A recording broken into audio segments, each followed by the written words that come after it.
up, y'all? Lex, look, she looking all official with her mic. That's really what took so long, y'all. Y'all see this mic, right? That's what really took so long. She trying to hook it up, trying to really get this podcast feel. You know, I'm still over here with this little guy, but it's okay. I'll come up eventually. But nah, another beautiful Monday in the books. Just blessed to be here with these two amazing individuals. My guy Damien. We're just gonna go ahead and put it out there. We appreciate you taking the time. He is a new daddy. I am. Uh, you know, his time is very, very limited for Absolutely. so now we appreciate it. So we gonna get right into it. You know, I met Damien through Lex, and it's been all love ever since. And I'm excited for everybody to hear his story because it's very special. It's very different, very dope in its own right. So definitely be ready with your questions. And let's just kind of go ahead and get it rolling. Yeah, man.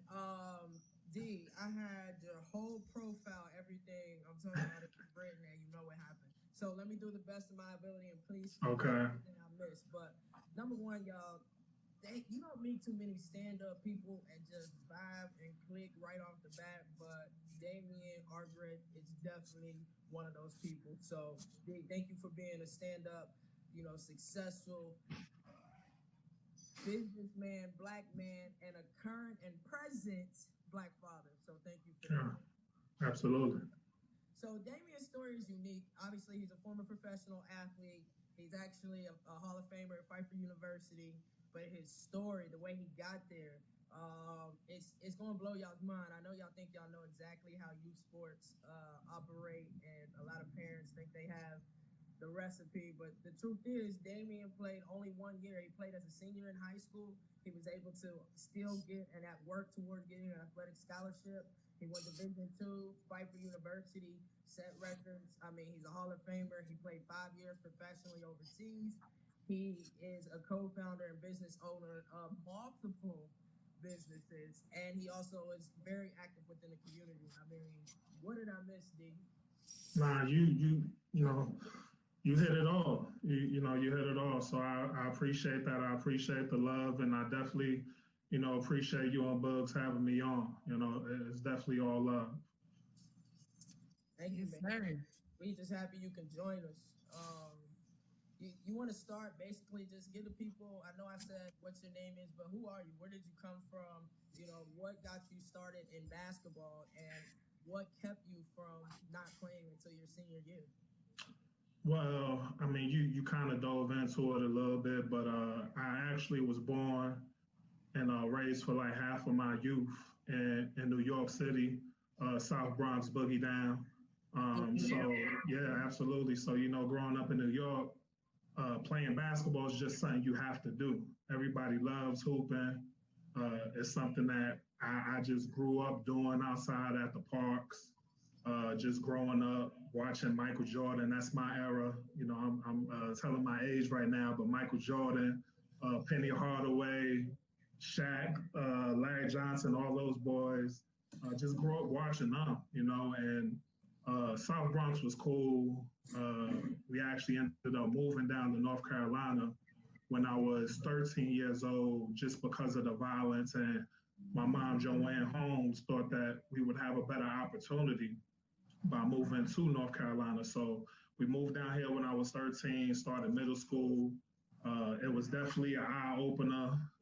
Kid coming from New York City, where there's multiple cultures and so many people coming down to North Carolina, actually Kannapolis, North Carolina, and just being like a small town and everybody knowing each other and those type of things. But I picked up pretty well, started making friends, and we started going to the local parks and YMCA's and rec centers in the area.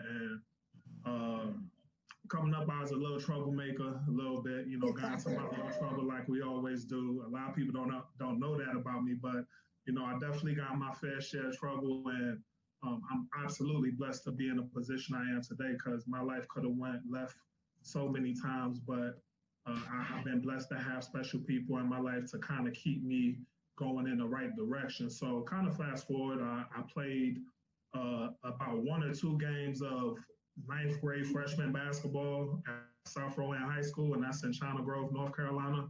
And I ended up actually in the middle of a game walking off the bench.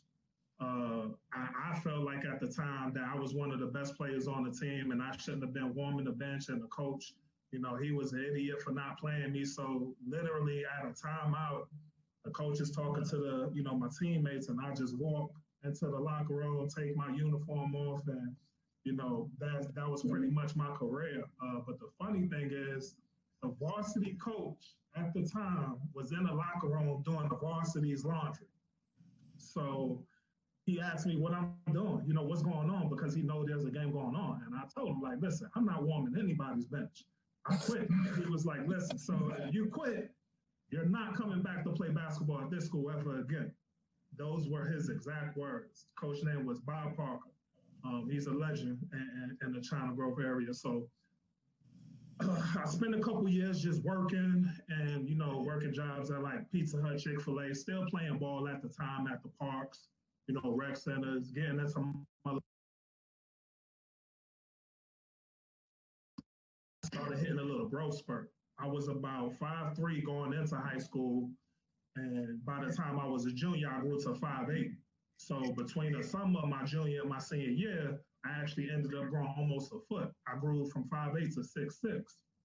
So yeah, so that really caught the eye of all the coaches at the school. Coach Parker was still a coach at the time, but he actually didn't even know who I was, didn't remember me or anything. Like, he did not know who I was because I just grew at bottom. My father ended up passing away, surprisingly, to my family and everybody, of diabetes. So, that was definitely a tough pill to swallow. And, before that, I had lost an older brother to gun violence in New York, and, multiple grandparents and those type of things. So, losing my father was tough. I remember the day my father passed away, I actually ended up calling my high school coach, who was John Davis at the time, to come pick me up so that I could go to the high school and just shoot some basketball, just to get my mind off of everything. So, he came and picked me up. It was a lot on my mind. I didn't know what to do. I didn't know if I wanted to play basketball. I didn't know really what direction I wanted my life to go into, but luckily for me, John Davis, his wife, Kim Davis, they just really took me under their wing and,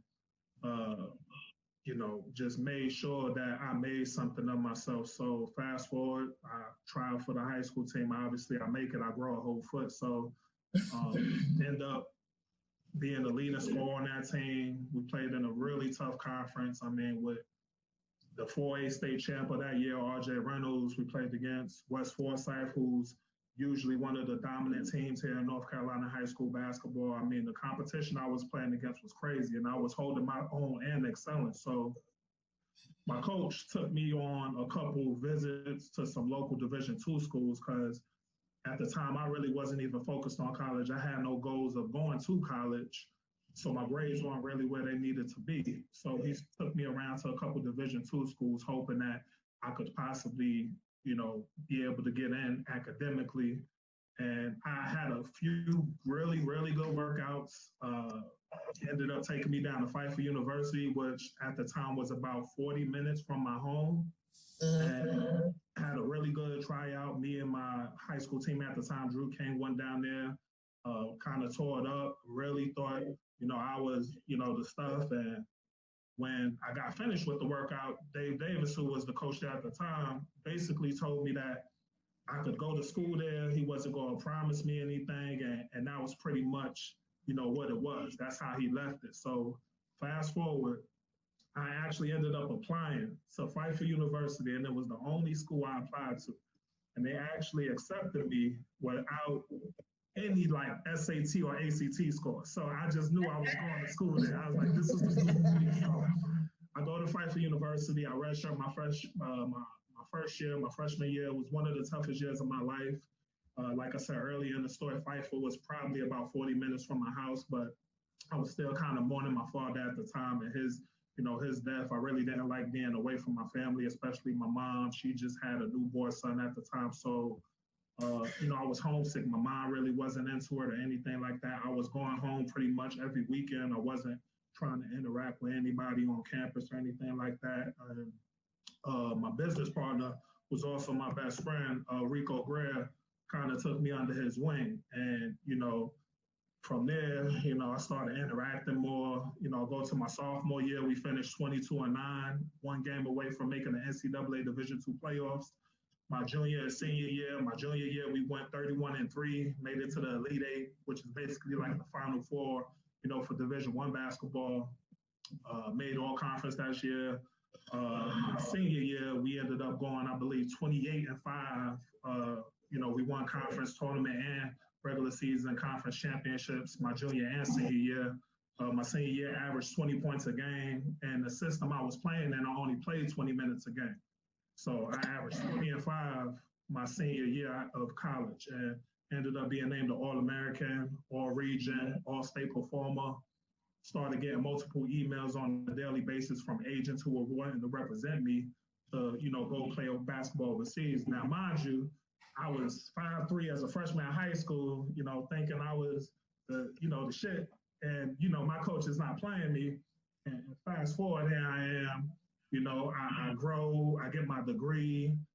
I'm just doing what I need to do and handling my business. And now I'm exposing myself to opportunities such as playing professional basketball in Europe. So it was a whirlwind, man. I promise you, it went by so fast.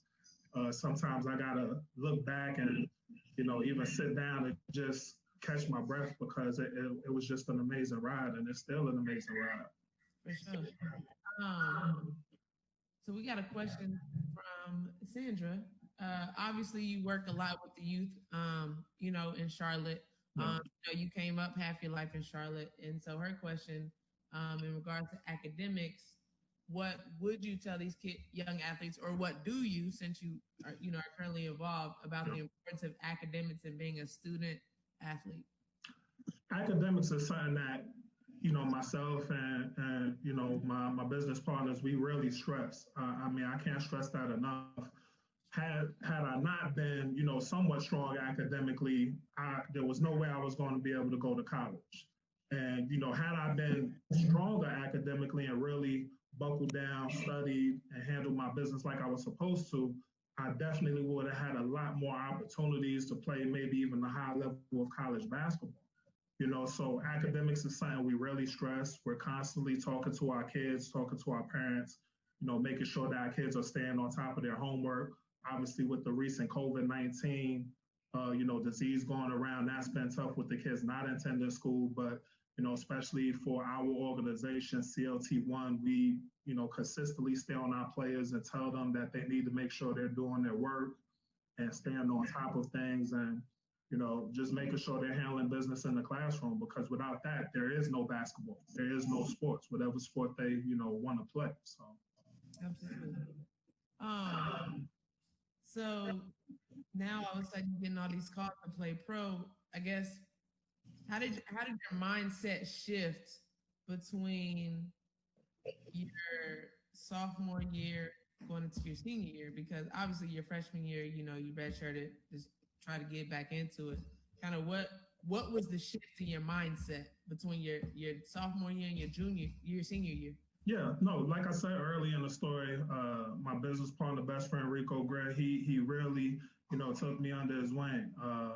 My whole mindset just changed. I was under the impression that I could just really step on the court prior to really understanding what college basketball is all about and, be able to do the same things I did in high school. But that was not the case. I had to change my whole work ethic around. I had to change my whole mindset around because it's totally different. The work I was putting in high school was not going to make me a successful basketball player. And it was definitely not going to make me the basketball player that I strive to be. So it just changed drastically. I was in the weight room, every single day. I was getting my 300, 100 shots up. That's what Dave Davis wanted us to do on a daily basis. I was working on my moves, really polishing everything I was doing on the court. watching video, just becoming a better student of the game, and honestly humbling myself because I was not as good as I thought I was. And obviously I had, the attributes as far as like the size and, I was talented, but there's hundreds of thousands of 6'7", 6'8", guys out there who could have did the same thing I did, but they didn't want to put in the work. And that's really what made me different from them. I was willing to put in the work, and I was able to humble myself in order to understand that I needed to put in that work to get where I want to go. And when it came to like humbling yourself, did that come, like, how did that come for you? It comes in different forms for many people. Some people get benched, some people get injured, some people just develop a sense of urgency. Some people naturally have it. So for you, what was your trigger? I would say not playing, to your first point, being benched and knowing that if I would work just a little, not even a little bit harder, if I would work harder, then I would be able to be honest with myself and look myself in the mirror and really truly be able to say that, Damien, you need to work harder. Damien, you deserve to play. And until I was able to be honest with myself, I couldn't check any of those boxes and I was not going to accomplish anything I wanted to. So being on that bench, and I tell my players that I coach, I train, the bench will humble the most, strong-minded person, the most confident person. The bench will humble you. I don't care if you were the MVP, All-State. I've seen it. Division II, obviously is competitive. You have to compete even more on the Division II level. So I'm going against guys who made All-State, All-Conference, All-County, was MVP of their team, just like me. So what's going to make me different? What's going to set me apart? Am I going to run harder when we're doing conditioning? Am I going to be in the gym, when we have days off and those type of things? So yeah, to your point, that bench will definitely humble you, and that's exactly what humbled me. Yeah. Real quick. We got a couple questions from Maria. Let me answer the shortest question. When did Lex get a fancy microphone? I up my game, Maria. Yeah. She big time. That's it. Maria, you can hear me just as well, okay? I like your mic too, though. Your mic is cool. Hey, I had that one too, bud. Yeah. You still doing the job. You know what I mean? But she asks, how important are relationships on and off the court? And do younger athletes, such as high school, need to be made aware of that sooner? I think, obviously with academics and stuff, work ethic, that's something that I really stress. But any player, person I've dealt with, they know that relationships to me are probably one of the most, if not the most important thing that you need to develop in all areas of your life. To my earlier point in my story, I can't tell you how important relationships I built with my high school coach, teachers, different mentors that I've met throughout the years in different aspects, agents, scouts, coaches, that if I wasn't a humble person, if I wasn't, a good person, that we would not have a relationship. And those are the people that I could rely on for advice or, if I need them to come speak or, whatever the case may be. Relationships are extremely important. And I teach my kids, even at an early age, humble yourself. When you're speaking to someone, make sure you're looking them in the eye. Shake someone's hand, shake their hand firmly. Stand up if you're sitting down. These are all important things. These are all important things. And I mean, the younger you can learn these things, the more successful you're going to be in life, because I would not be where I'm at today if it wasn't for relationships. And it's not basketball. Like, it's just not. It's the relationships that I was able to form, obviously as a result of basketball, but relationships are extremely important. I definitely agree with that. The younger, the better, for sure. And y'all do a great job throughout your camps with, BOBW, Best of Both Worlds. Not only do you do camps, though, y'all have leagues. You have BOBW Cares, I believe it's called. So you're doing a lot of things the right way. Obviously we wouldn't even be sitting here having this conversation if you weren't, Yeah. a good man at heart, because at the end of the day, I think all three of us on this podcast have been professional athletes and have been in collegiate sports and have been around, an array of different types of people. And it all comes down to one thing is like energy and genuineness and your character. So, I will say anybody that's in like the Mooresville area, like the BOBW league, what's those age groups, D? Our age groups, basically the core ages that we cater to are ages 6 through 18, as long as they're in high school. And we break those ages up accordingly. But, from age 6 to age 18, we have different divisions of our rec league. Okay. Yeah. Yeah, and I'll post that. Go ahead, Boog. I was just gonna post the best of both worlds. So D, all right, here you are, your senior year of senior year of college, and now you're getting agents reaching out, and obviously you remain close to home because you want to be close to your family. Losing your father. Kind of, what was your mindset as you start getting these offers from teams overseas? Obviously, you played overseas 5 years, multiple countries. Kind of, what were you thinking at that point? For me, like I said earlier in the story, everything just was happening so fast. We ended up making the NCAA tournament and hosting the NCAA Division II tournament that year. So our season went longer. 2 months later, I ended up graduating. So there were decisions that needed to be made. And I spoke to several agents, and pretty much what it came down to was agents that I was comfortable with. As a Division II athlete, at least back then, and I know right now it's even harder to get, a good professional contract. Let me make that clear. Because every professional contract isn't good. So exactly. At that time, there was like a pecking order. So you pretty much had to wait for the NBA draft. Usually that has to happen. Portsmouth Invitational, I think that still takes place. The combine, all that stuff has to take place, the draft. And as a Division II player, the first athletes, the first basketball players that usually get picked for those contracts are usually the Division I players who don't make it into the draft. In case you're just now hopping on, or it was a little shaky while we were figuring things out, I was cutting in and out. We recapped how Mr. Damien Argrett right here, my good friend, how he played only his senior year in high school, still was able to lock down, work for it, and secure a athletic scholarship to Pfeiffer University. It's a Division II school. He helped win a championship at a school. He is a Hall of Famer. He also played 5 years as a professional athlete.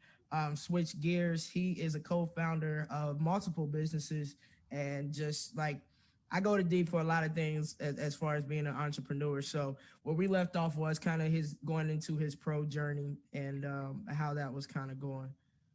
Do you want to go ahead and just pick that up? Yeah, absolutely. So I ended up, I believe we were talking about Germany, performed pretty well in Germany. I think I ended up averaging 18 and 10. And right before Christmas, when usually Americans get to go home for a couple of days, the owner and the coach called me into the office. So I go in and basically, they tell me that a guy that they had the year before, who was a fan favorite, wanted to come back. I think he ended up getting cut from the team he was playing on because they wanted to re-sign him, but he left. So long story short, they ended up cutting me, even though I was one of the top scorers and rebounders in the league. Got my money, gave me a plane ticket home. So I ended up going home. My agent at the time, who was Fred Besso, actually got me another deal, and this deal was to go play in Romania. And Romania, I ended up meeting a couple guys, Darnell Claiborne, Brian Evans, and hooking up with those guys and really having a great second half of the season. I ended up actually making my first All-Star team in Romania. came in, averaged 17 and 10. We ended up winning bronze. Was the only time I won a medal as a professional in Europe. So I'm pretty proud of that. And that, success in Romania ended up translating into me getting a better offer in the Czech Republic. And as a basketball player overseas, you have to perform if you want to make more money, especially coming from a small Division II school. So ended up signing a pretty nice deal to go play in the Czech Republic, Team Ústí nad Labem.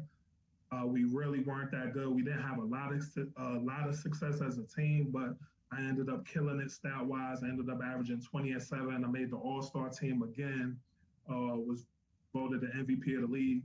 So I ended up earning another deal with a team in the same, Czech Republic league, Dechin, BK Dechin. And my business partner, best friend Rico at the time, he was looking for a team that summer as well. So my agent, I switched agents at the time. My agent at that time was Rob.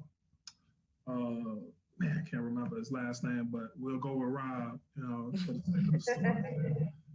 He ended up getting Rico on the BK Dechin team and getting him a deal as well. So that worked out pretty cool. Getting to play a season professionally with my best friend, former teammate, that was dope. After that season, I ended up going to Poland. That was the last team that I played for. It was a cool experience. I met some really good people.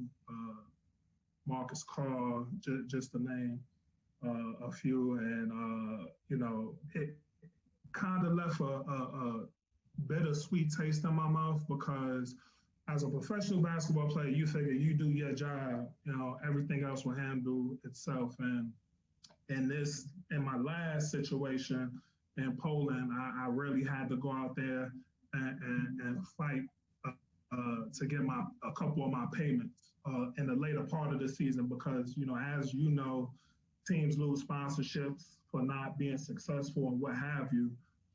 But when it comes to my money, I don't play around. I'm telling you, like, listen, I got family back at home. I got to help out. And, obviously I got to take care of myself. So I need my money. So I actually ended up leaving Poland early. I think I left like in April. And I came home. That was 2009. And that was around the time the economy was just starting to tank. And that next summer, the offers I was receiving just weren't up to par with what I was making in Poland, what I had worked to make in Poland. So I had an offer to go to Iceland, a team in Dubai, just several offers on the table, but I chose to just stay at home and work. At the time, I was working part-time at a group home in the area called Turning Point Family Services.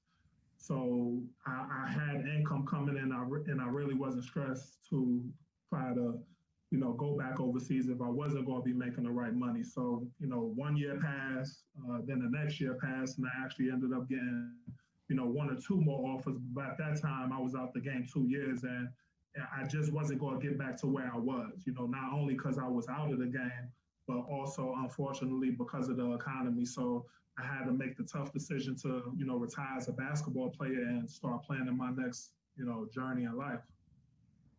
Yeah, and we both played in Poland. Obviously, different times, different teams, same situation though. Same problems. Like you call me like, man, they about to make me act a fool here. Man, I'm not playing in this game if they don't. Funny story though, real quick. My friend, real close friend, Allison Bell, she was playing. I believe where was Allison playing? I want to say she was playing in Russia at the time. So we were pretty much going through the same thing with our teams.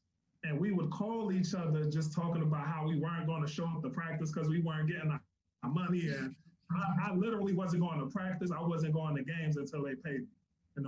Fortunately enough, they, finally broke bread with me and did what they were supposed to do. But I'm telling you, that is probably one of the most stressful experiences I ever had in my life. Man, listen, when I first started playing professionally in 2008 and going to Turkey, I thought like you thought, D, like this is what I've been working for. And now this is a job. This is a contract. Like this is supposed to be set in stone. I do my job, you pay me. That's it. Right. Now, there's like, the fine print, because how you define you doing your job, the GM or the coach or the president of that organization may not think that. So your job is low key always on the line. Like if you ain't averaging a double double or more, they ready to send you home. Now, you could be bringing a lot of continuity and energy to that team. You could be keeping the team together. If you're not averaging what they feel is you should be averaging, they're gonna try to hold your money. They're gonna play with your money. They're gonna play with your mind. And it happened to me a couple times. My very first year, I had to sue Turkey. Poland, it took them like 6 months to get. I mean, but people go years without getting their money. So I've been blessed that every time I was in that situation, minus in Jordan, my last time in Jordan, and they don't owe me like a crazy amount. But like you say, don't play with my money, man. That drove me to retire too. I'm not gonna lie. Like, listen, I don't even have. I just can't play with it. Like my blood pressure, my anxiety. Y'all over here have me spending like 24 hours in bed on an off day just because I'm like, I can't. I don't even want to be here, bro. So I understand exactly what you're talking about. But what about you and your pro experience as far as like the money and the, because it's soccer. Obviously, she's pro soccer, we're pro basketball. But is there similarities there? I mean, no, because I was domestic. I mean, I was here, so I had opportunities to go overseas. They kind of fell through due to different circumstances. Mm-hmm. There were a couple opportunities that I passed on simply because I wasn't comfortable going there. Japan,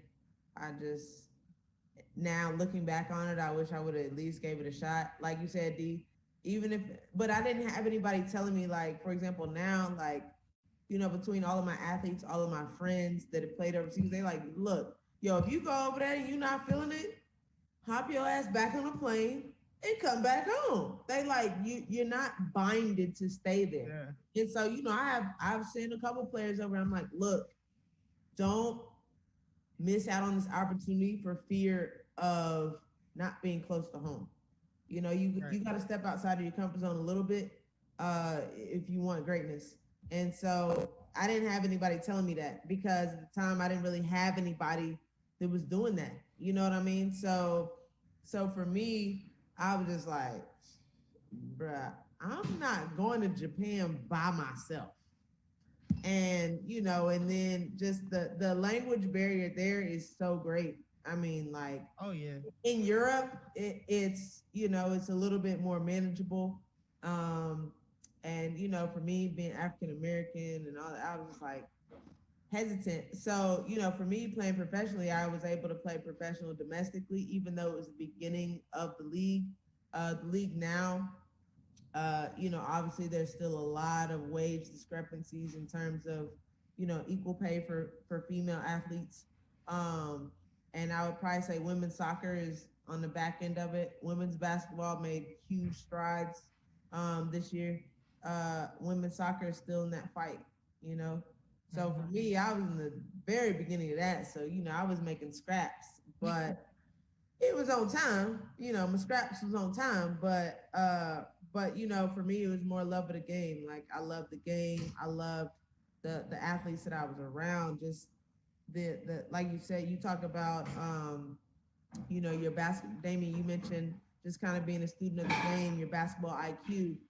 For me, that soccer IQ, that ability to train with national team players, best players in the world. I was on a team with Megan Rapinoe, Carly Lloyd, Cristiane from Brazil, like Carolyn Jensen from Sweden. Like, I'm on a team with all these players, and I'm like, yo, like, this is dope. And I try to soak up everything I could, like, and then I just, I made my money elsewhere. That's kind of where I really started trying to be an entrepreneur, or, figure out, all right, well, look, this isn't necessarily going to be something that I can, live off of. Well, for the time being, yes, but in the off season, I had to work, I had to grind. So that's kind of where I started getting that entrepreneur mindset a little bit.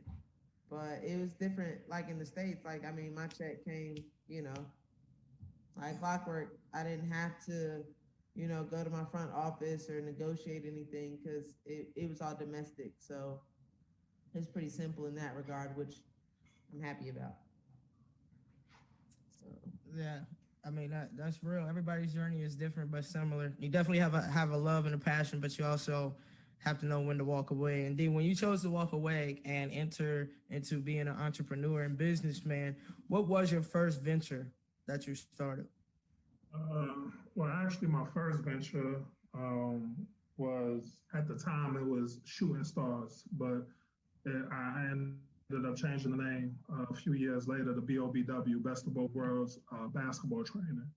And how that came about was I told you I took like 2 years off from the game. I was still working at the group home, and on my off days, just as exercise, I was going to the gym and just working out. I continued to shoot and stay in shape, with the slim chance that I may go back overseas, because I was still fairly young at the time. But it was one day I was in the gym working out, just doing some drills that I used to work on when I was at FIFA. And a friend had approached me and asked me if I did any training. And, I told him no. I just played professionally and, I just learned these things on my own. But, they ended up asking me to train their kid who was playing middle school basketball at the time. So I ended up doing a couple lessons with them. And, it just gradually kind of grew from there. Started BOBW, Best of Both Worlds, training with a good friend of mine, Ronald Curry, who's a coach for the New Orleans Saints. Actually, he played basketball and football for Carolina. And we did that for a couple years until he got that opportunity. And then my best friend, business partner, Rico Greer, came on board and really helped me take the whole, thing that I had built to another level. So one thing I would definitely say as a trainer, just throwing that out there, when I first started, I was making it extremely complicated. I went away from everything that made me the best, one of the best players and the player that I became, and just started doing like a whole bunch of clown stuff, I like to call it. So to people out there who want to be a trainer or trains, keep the game simple. I learned that luckily as a college player, but I forgot it for a split second as a trainer. The game of basketball is simple. You have to defend, you have to rebound, and you have to put the ball in the basket. And I would say, honestly, it needs to be in that order. Because if you could defend, you could play for any team on any level. If you rebound, the same exact thing. Being able to put the ball in a hole, that's just the icing on the cake. So just keep the game simple. Just as a little side note for any trainers or players who work on the game level. I definitely agree with that. I was about to say we're all trainers here, so we agree. Obviously, I've been a college coach for 6 years. I've been a youth coach for the last 4.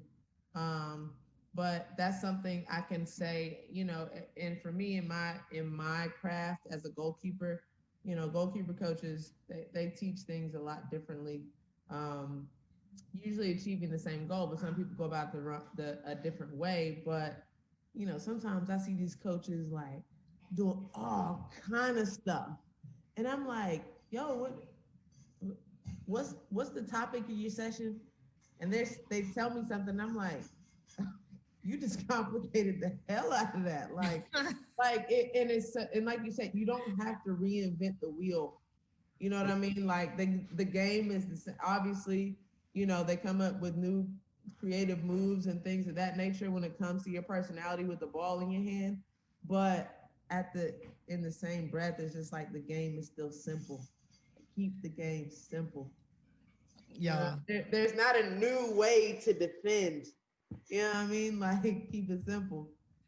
I agree, and I'm laughing, D, because we know it's people that we see out here doing the most, and we unfiltered, but I respect everybody out there on their grind. But it's we see some wild shit, man. D, am I lying, bro? Just we ain't gotta say nothing. Just am I lying? I'll say this quick. One time I actually saw a trainer blindfold a player and have him shooting 3-pointers. Blindfold. a player and had them shooting 3-pointers. Yo, you done made me choke, dude. Come on, man. They blindfolded the player that they were working with and had them shooting 3-pointers. I've never seen a player purposely close their eyes to shoot a basketball. But there was a trainer to provide their kid with that type of information, that type of training. And that's all bad, and that makes a bad name. I'm not saying that's wrong, but I wouldn't do that. I'm saying it's wrong, bro. That is wrong. Winning the game. Now, listen, think about what you're really training them for. Now, if this is something like your jumper just wet and you want to do like a blindfold 3-point challenge or something, you want to whatever, TikTok or hop on a challenge on Instagram or something, I get it, right? But you just said this man was training. A kid. This wasn't like a professional athlete. Like, I think that's the story just gets worse. This was a kid who mechanics weren't even up to par where they need to be, but they could shoot blindfolded 3-pointers. Even though in the game you're using both eyes, I don't understand. Don't you want to practice like that? That's why I'm like you in the last 5 seconds of the shot clock, you gonna close your eyes, please, Lord. No. Right, we ain't throwing up prayers over here. No, not at all. That's crazy. Man, yeah, I've seen some stuff around here and everywhere. It's just like this. Number one, parents, and then we're gonna get off this because this could be a totally different podcasting, okay, in itself. So when it comes to youth sports, when it comes to training kids, when it comes to relinquishing your kid to qualified people that can teach the game, everybody that has played the game, they're not able to teach the game. Period. It's just how it is, right? Every coach isn't a great player. Every player isn't a great coach. And some coaches ain't even great coaches and some players ain't great players. That's just how life is. Parents, what you should be looking for in a program, in a training, in a trainer, in a league is someone who's going to hold your kids accountable, teach them discipline, teach them the fundamentals of whatever sport or activity they're doing. I don't care if it's learning to play the saxophone or being a soccer player or becoming a basketball player or a golfer. Fundamentals are key. After they can get the fundamentals, then add the thing. If your child can't dribble without looking at the basketball, running full speed with their dominant hand and their weak hand, you don't need to be teaching your child step backs, hezos, half spins, and all the other stuff you see on TV. Like, please, y'all stop doing that. I'm gonna do another podcast about that because that's some BS. Matter of fact, y'all stay tuned because we need to do a fundamentals podcast. We do need to do a fundamentals. That might be the first bucked up episode talking about trainers. Okay, I'm done. Jesus help me. All right, D. We got 2 really good questions. We're gonna shift gears a little bit, make you get in your bag a little bit. So Brianna asked a question. So being a new dad, what is the biggest piece of advice / life lesson that you feel like that you have for your child, obviously once they get older? And do you feel like this piece of advice is something that came from life lessons or college? Well, there's so many things, obviously I want to teach my little man as he grows. But this world we're living in is different. Obviously everybody's watching TV, everybody's glued into social media. So it's a crazy world out there. There's a lot of things happening, especially unfortunately to African-American men. So for me, some of the most important things I want to instill in my son, my young king, is to make sure that he respects everyone. I want him to learn that from a very early age. Treat people, as you would want to be treated. Relationships, make sure that you're a good person first and foremost, because that's going to carry you a very long way in life. And there's also some lessons that I'm gonna have to teach him as well. That's going to be tough. If he, obviously once he starts driving, which luckily I'm a few years from now, I'm changing 50 diapers a day right now, luckily.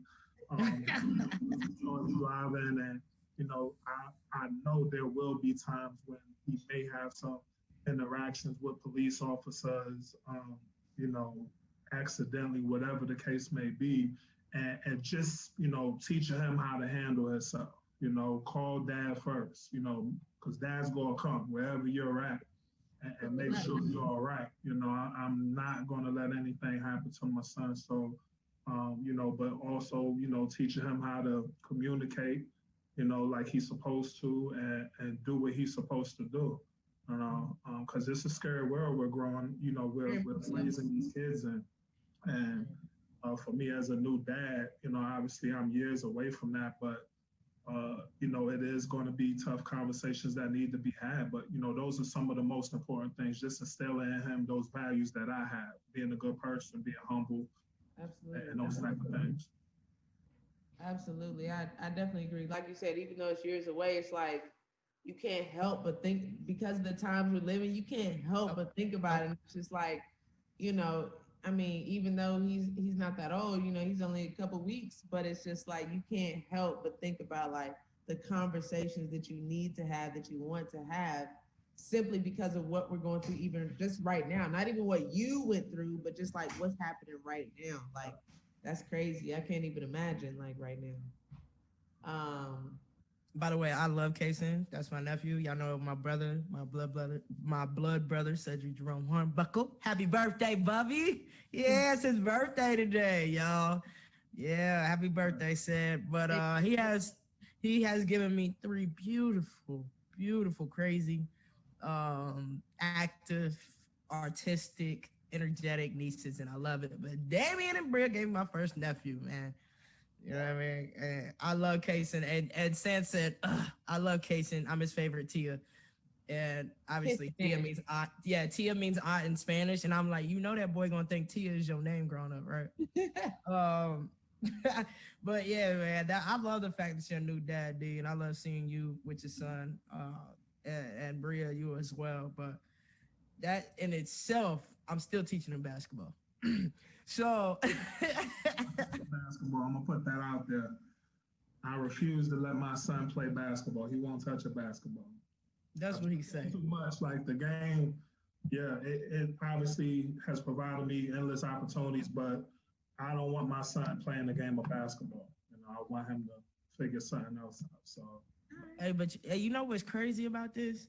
You don't have no control over it. I ain't got no.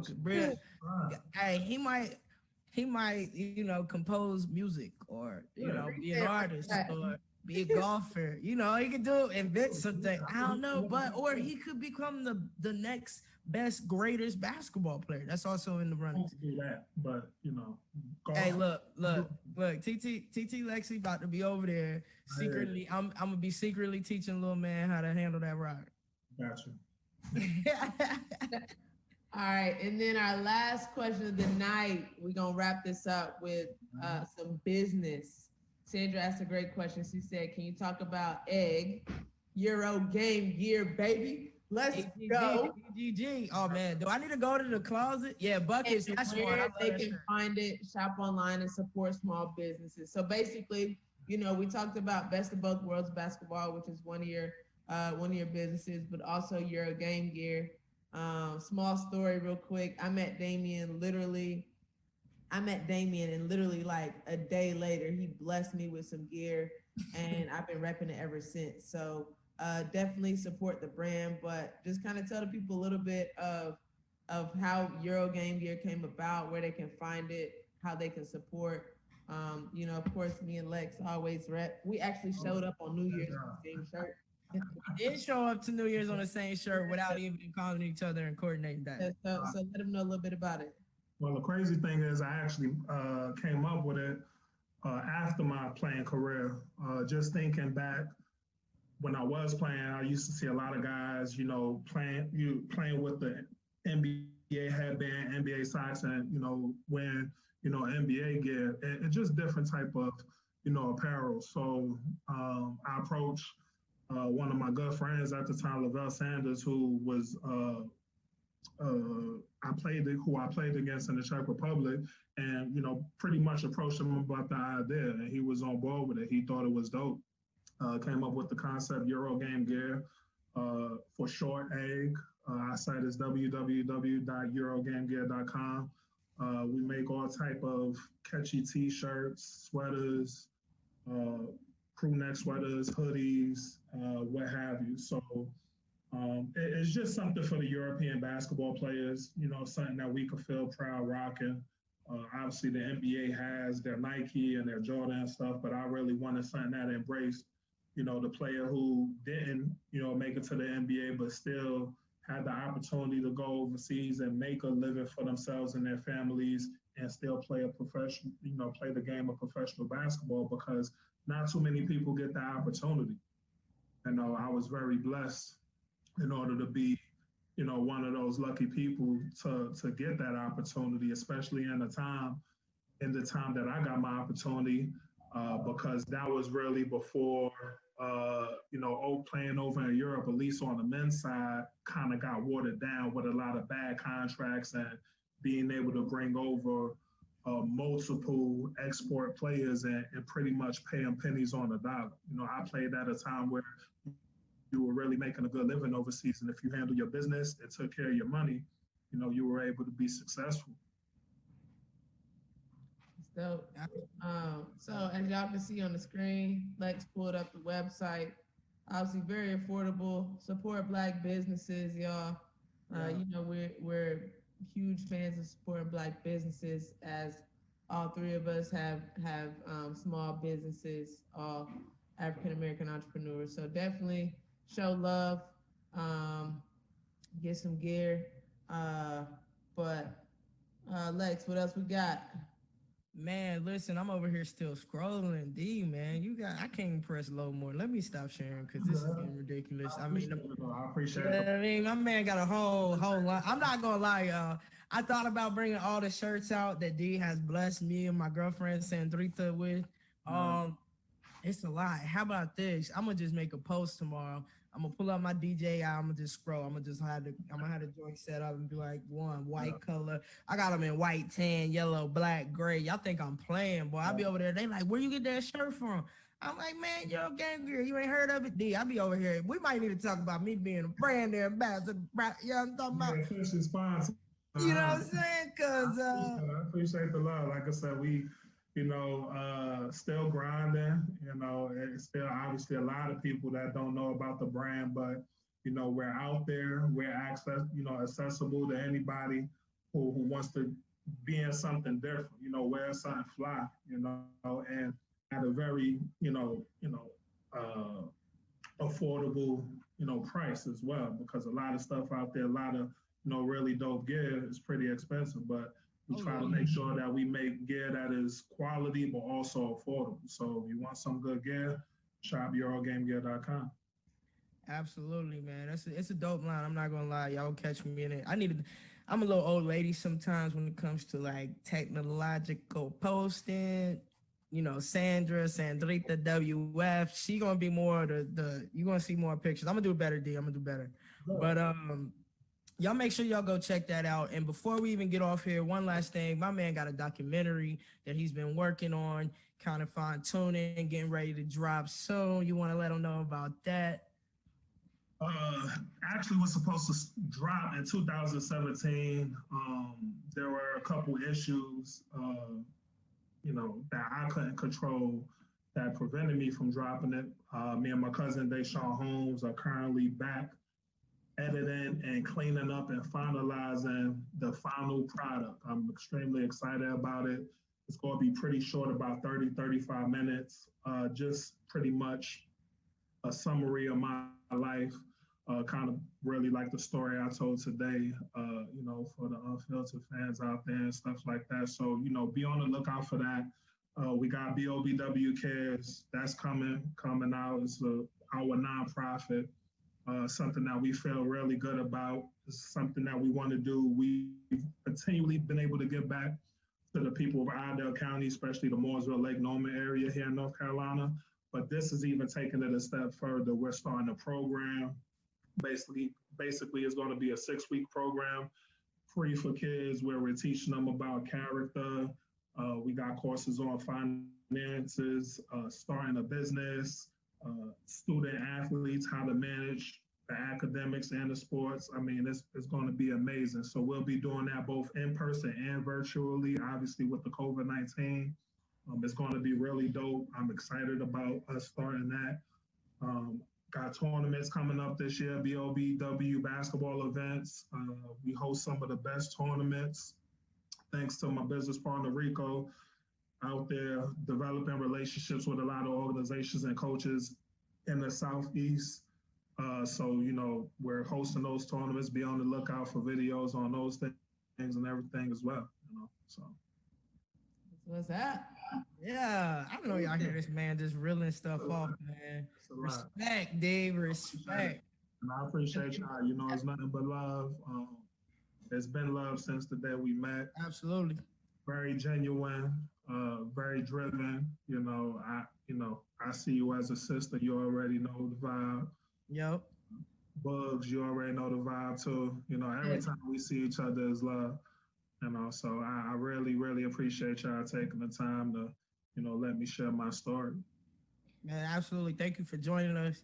And we did have a lot of technical difficulties today, so thank you for the extra time that you gave us. Typically, we on about a 45 to an hour. What'd you say? We gotta put the baby to sleep. We gotta give him a bath. Like she. Hey, D, that's all right. Me and Sam, we're gonna come over in the morning. We're gonna make sure y'all get some rest. We'll make sure you get some rest. Cause she going in late, so we're gonna come babysit. But hey, thank y'all for joining in. Again, thank you to the sponsors. Oh my gosh, sponsors. I'm sorry, because y'all gotta hold off for this cute little button right here. Jupiter, welcome to the cast. Introduce your boy. Sorry, we just woke him up. This is Jupiter. Jupiter Johnson Robinson. Oh, but nah, he's a fun little guy, but he's half asleep. He just came from the vet, so. But no, we definitely got to shout out our sponsors though. He'll have on a Tennessee onesie soon. You can't be Jupiter, go to the moon, outer space, be out of there means above all, and go to Cincinnati. I'm just saying he got to be in Tennessee gear. Anyway, so thank you for the sponsors. D, thank you for your time. Hound Dogs of Knoxville, Tap House, thank you very much. Orange Mountain Designs, also Nelson Garcia at Just Pass It Tutoring. Big ups. Y'all know school is being done a lot differently. So if your kid is looking for extra help in math, K through 12, and or SAT and ACT prep, tutoring or help, please log into justpassit.com, Just Pass It Tutoring on Instagram. And I may have flipped those, y'all. I don't have my paperwork in front of me. I ain't even gonna front to y'all, but look up Just Pass It Tutoring. Or Just Pass It Tutoring. It's on our page. Yes, and of course, our producers and brand new partners, Volunteer Roadshow. Thank y'all for tuning in all over the world. Y'all will see Damien again because we got to get my man right. You know what I'm saying? We had some technical difficulties. He is smooth dude, so we need a smooth show. But thanks for tuning in. Boog, take us out. All right, y'all. You know what it is. Another Monday, 7 p.m. Thank y'all for staying loyal. Thank you for being here. Just remember, always be unfiltered in your truth. And we out. We out, y'all. Later.